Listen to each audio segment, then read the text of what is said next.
तो आज प्रयागराज में गंगा, यमुना और सरस्वती के संगम पर प्रधानमंत्री मोदी पूजा करने वाले हैं। प्रधानमंत्री मोदी किस तरह से पूजा करेंगे, उनकी पूजा कराने वाले पंडित दीपू मिश्रा से न्यूज 18 की एक्सक्लूसिव बातचीत देखिए। ये गंगा मैया के एकदम नजदीक इस वक्त हम खड़े हैं। सबसे बड़ा पर्व, महापर्व, ये गंगा जी और वहां से यमुना जी और फिर इन दोनों का संगम होके, और कहते हैं सरस्वती जो है वो बहती तो है पर दिखती नहीं है, बड़ा गोपनीय रूप से, और उनके लिए भी इस बार विशेष इंतजाम किए गए हैं। खैर, तो यहाँ से काशी होते हुए गंगा बंगाल और फिर आगे की तरफ महासागर में मिलती है। अभी हमारे साथ पंडित दीपू मिश्रा जी मौजूद हैं। पंडित जी का इस बार जो काम है वो बड़ा, जिसे कहते हैं, जिम्मेदारी वाला है। हालांकि पूजा अपने आप में जिम्मेदारी वाली चीज होती है, लेकिन प्रधानमंत्री नरेंद्र मोदी जो शुभारंभ करने वाले हैं कुंभ का, उस पर विशेष तौर पर जो गंगा मैया की आरती होगी और गंगा मैया की पूजा होगी, और साथ में अमृत कलश को लेकर भी यहाँ पर स्थापना की जाएगी। तो बताइए क्या होने वाला है कल? जैसे ही माननीय प्रधानमंत्री जी का आगमन होगा तो शंख और डमरू वादन से हमारे ब्राह्मण उनका स्वागत अभिनंदन करेंगे और पूजा स्थल मंच पर ले जाएंगे, और वहां पर गौर गणेश का पूजन कराया जाएगा और कुंभ कलश का पूजन कराया जाएगा। कुंभ कलश के पूजन के साथ ही माँ त्रिवेणी की भव्य पूजा और आरती का कार्य संपन्न कराया जाएगा ताकि महाकुंभ मेला सकुशल संपन्न हो। कितने मिनट और कितने वक्त का ये पूजा अर्चना का कार्यक्रम है? 20 मिनट का प्रोटोकॉल हमें अभी तक सुनाई दिया है। कोई 30 मिनट बता रहे हैं, कोई 20 मिनट बता रहे हैं। सब क्लियर हो जाएगा और उतने देर के टाइम के अंतर्गत ये सारे कार्य को। तो आप कौन से मंत्रों का उच्चारण करने वाले हैं? हम वैदिक मंत्रों का भी उच्चारण करेंगे और पौराणिक मंत्रों का भी उच्चारण करेंगे। हम उन मंत्रों का उच्चारण करेंगे जिससे सभी श्रद्धालुओं का मनोकामना पूर्ण हो, और बहुत से श्रद्धालु हैं जो शायद कुंभ में आ भी ना पाए, स्नान कर भी ना पाए। तो देश के जो हमारे प्रधानमंत्री जी हैं वो 140 करोड़ जनता के प्रतिनिधि हैं, तो उनके ही माध्यम से 140 करोड़ जनता का यह महाकुंभ मेला मनोकामना पूर्ण करें और एक विकसित भारत का निर्माण हो।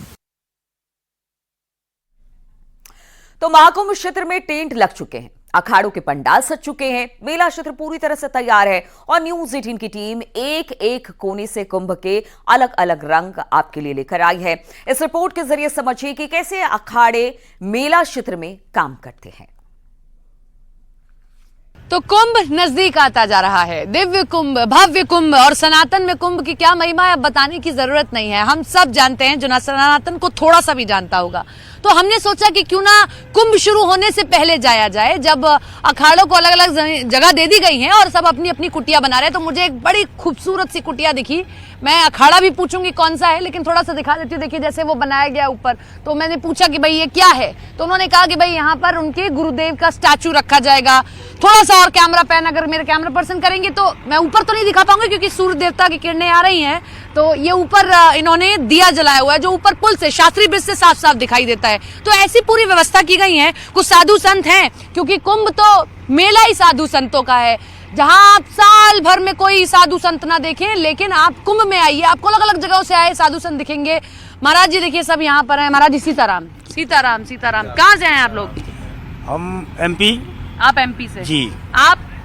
हम तो अयोध्या से। अयोध्या, राम की नगरी, नजदीक वाले। उत्तर प्रदेश के हैं। उत्तर प्रदेश के हैं आप कहाँ से आए हैं? वृंदावन। वृंदावन, ये राधे राधे वाले। आप आसपास ही वाला मामला है आपका। हाँ हाँ। और आप? एमपी। आप एमपी से आए हैं। महाराज जी, बड़ा ना, जैसे अब आम लोग जो जानते नहीं है वो समझ नहीं पाते अखाड़े कैसे बढ़ते हैं, कौन सा अखाड़ा है, कैसे कौन सा अखाड़ा काम करता है। आपका कौन सा अखाड़ा है? सबके अपने अपने विचार, अपना अपना ध्येय, अपनी अपनी विचारधारा के अनुसार बना। आपका कौन सा अखाड़ा है महाराज जी? हमारा अखाड़ा नहीं, हमारा है रामायण दिगंबर अखाड़ा में। दिगंबर अखाड़ा। अच्छा, अब ये कैसे बाकी अखाड़ों से अलग है? क्या है, मतलब कैसे पद्धति है पूजा की, काम की? पूजा की काम की पद्धति है। दिगंबर अखाड़ा श्रेष्ठ है।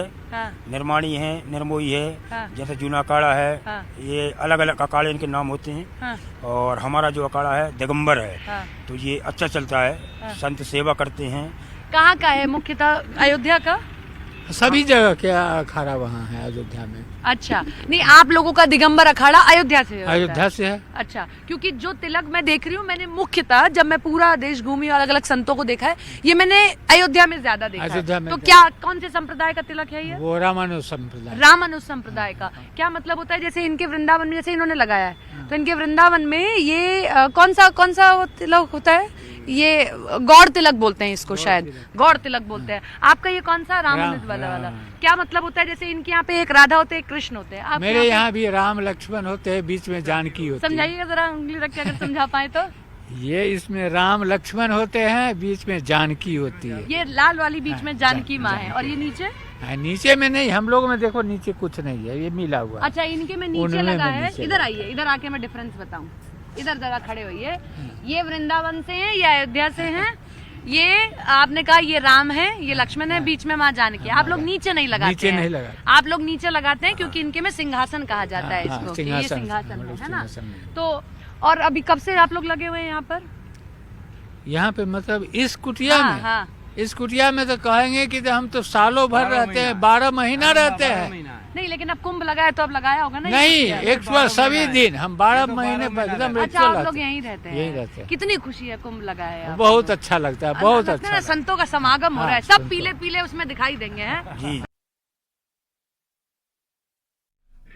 और महाकुंभ में लाखों श्रद्धालु कल्पवास करते हैं। इस दौरान वो वहां बने अस्थायी टेंट में रहते हैं और इस दौरान उनके लिए कुछ लोग मिट्टी से बने देसी चूल्हे को बना रहे हैं ताकि कुंभ में कल्पवास करने वाले श्रद्धालु अपना खाना वहां पर पका सके। कुंभ में सबसे बड़ी बात यही होती है कि आप डुबकी लगाइए, 12 साल में ये आपको मौका मिलता है।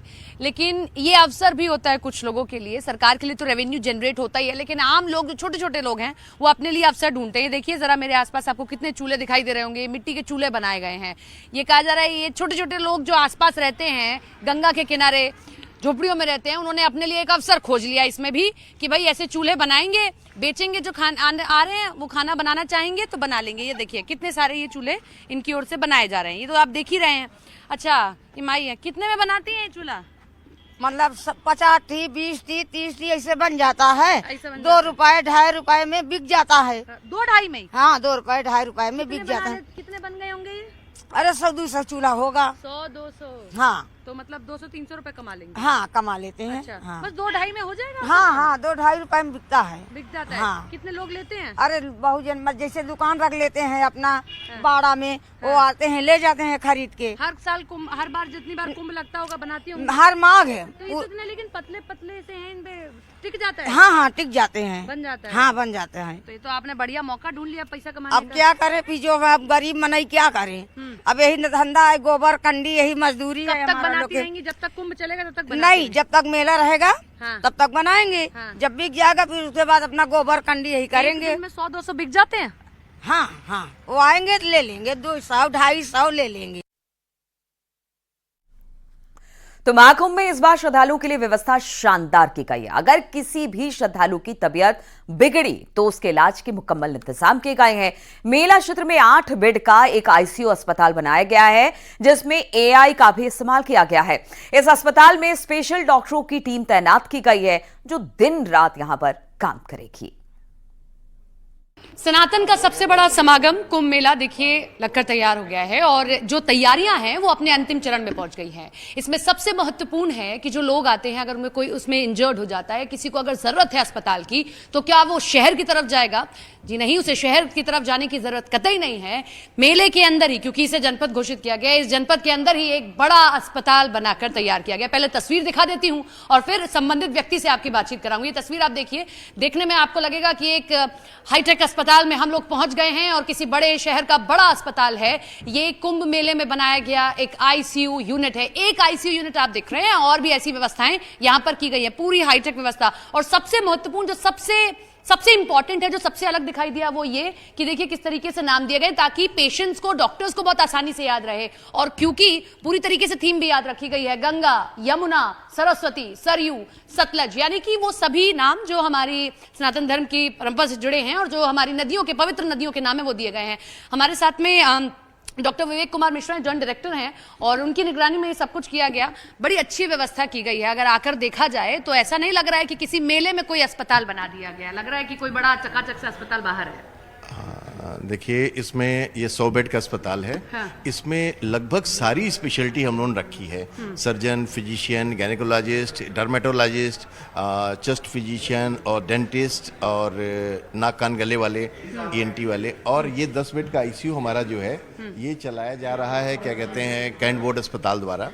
और ये इसमें AI बेस्ड अस्पताल, ये पहला भारत का पहला AI बेस्ड ICU है, जिसमें कि हमारे 4 कैमरे लगे हैं, आप देख रहे हैं चारों तरफ। इन कैमरों में ये AI सपोर्टेड हैं। तो अगर जो हमारे मॉनिटर आप देख रहे हैं यहाँ लगे हैं, मल्टीपैरा मॉनिटर, इसमें जो भी आपके मल्टीपैरा मॉनिटर हमारे जैसे इसमें SpO2 89 के नीचे जाएगी, वैसे ही ये बजर बजाना शुरू कर देगा। ऐसा नॉर्मल उसमें नहीं होता है? नहीं, नॉर्मल नहीं, ये पहली बार एक्सपेरिमेंट। अच्छा, ये पहला व्यवस्था यहाँ आप लोगों ने की है कि अगर SpO2 बढ़ा तो कम ये हुआ। कम हुआ, माफ कीजिएगा, हाँ। तो ये बजर अपने आप बजेगा। ये बजर अपने आप बजेगा और बजर 3 जगह बजेगा। एक हमारे जो एडिशनल डायरेक्टर हैं, जो हमारे नोडल हैं यहाँ के, पूरे जो है इस व्यवस्था के, उनके पास, कैंट बोर्ड अस्पताल के डायरेक्टर डॉक्टर सिद्धार्थ के पास, और लखनऊ मेदांता में जो क्रिटिकल केयर वाले हैं उनके, जी जाएगा। अच्छा। और जब तक उस समस्या का निदान नहीं होगा तब तक वो बजर बजता रहेगा। काशी से प्रयागराज का रिश्ता हमेशा से ही खास रहा है और अब जब महाकुंभ है तो फिर काशी के कारीगरों ने एक खास दुपट्टा तैयार किया है जिसमें महाकुंभ की गाथा को दर्शाया गया है। इस दुपट्टे को काशी से प्रयागराज भेजा जाएगा। पहले 1000 दुपट्टे को मुफ्त में बांटा जाएगा और उसके बाद बिना किसी प्रॉफिट के सनातन धर्म के प्रचार के लिए हजारों दुपट्टे कुंभ में बांटे जाएंगे। तो कारीगरों ने तैयार किया है, काशी के कारीगरों ने, जहां पर महाकुंभ की जो पौराणिक गाथा है, महाकुंभ की गाथा को दर्शाता हुआ ये दुपट्टा बताया जा रहा। 5 लाख वाहनों की भी यहां पर पार्किंग होगी। और साथ ही दुपट्टे की बात की जाए तो कारीगरों ने ये खास दुपट्टा तैयार किया है और इसको बांटा जाएगा। और साथ ही साथ ये जो है ये लोगों में प्रचार प्रसार का एक माध्यम भी बनेगा। तो तस्वीरें हम आपको दिखा रहे हैं, महाकुंभ की गाथा बताता हुआ ये दुपट्टा, 1000 दुपट्टा यहां पर भेजा जाना है और उसके बाद इसे कुंभ की गाथा के तौर पर प्रचार प्रसार के लिए भी इस्तेमाल किया जाएगा। कुंभ के लिए है, महाकुंभ 2025 के लिए हम लोगों ने दुपट्टा बनाया हुआ है और इसमें कुंभ को हम लोगों ने दर्शाया है कि कुंभ क्यों करते हैं, क्यों मनाते हैं, किस लिए मनाते हैं। और इसमें हम लोगों ने मतलब भगवान को, यहाँ पे साधुओं को डाला हुआ है, लोगों को, मतलब लोग स्नान करते हैं उसके लिए। और इसी के साथ यहाँ पर वक्त हो चला एक छोटे से ब्रेक का, जल्द हाजिर होते हैं।